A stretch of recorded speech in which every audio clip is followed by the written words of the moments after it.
Sunday, August 21st, 1966, a perfect day for an execution.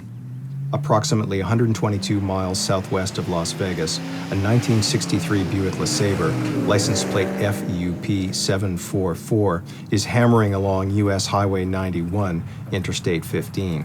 Ed was driving my car, the 63 Buick. Pat Blackwell was in the back seat with all his camera stuff. I had a typewriter with me, and it was Ed's typewriter. One of the feet was broken off of it. I said, man, I don't have any place to put my feet. So I said, I'll buy you another typewriter. Ed, let's throw this thing out the window. And he said, toss it. At 5:07 p.m., the passenger window rolls down. We saw a flat place up ahead, and I said, okay, get her up to 90 miles an hour. And at the right moment, I just tossed it.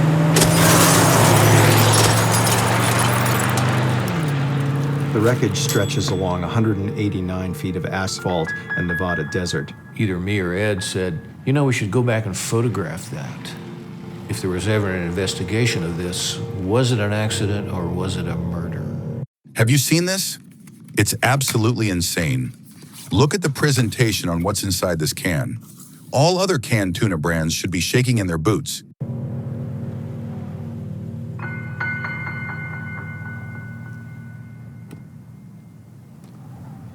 It was too directly bound to its own anguish to be anything other than a cry of negation, carrying within itself the seeds of its own destruction.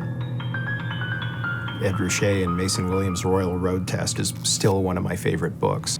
It looks like a technical manual. It's a little yellow spiral-bound notebook, the kind of thing that you might have received as an instruction manual with a new Royal typewriter. Scene of strewn wreckage. Figure in foreground points to impact area. There's no real explanation of it. You're just kind of confronted with the bald facts of it in these really stark black and white photos.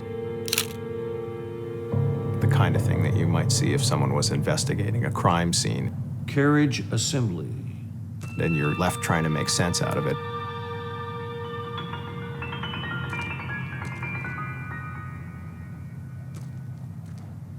When I found that book, it was kind of a definitive moment for me. Like, I looked at it and I thought, yeah, this is the grave of typewriting. This is the moment when it stopped being one thing and started being something else.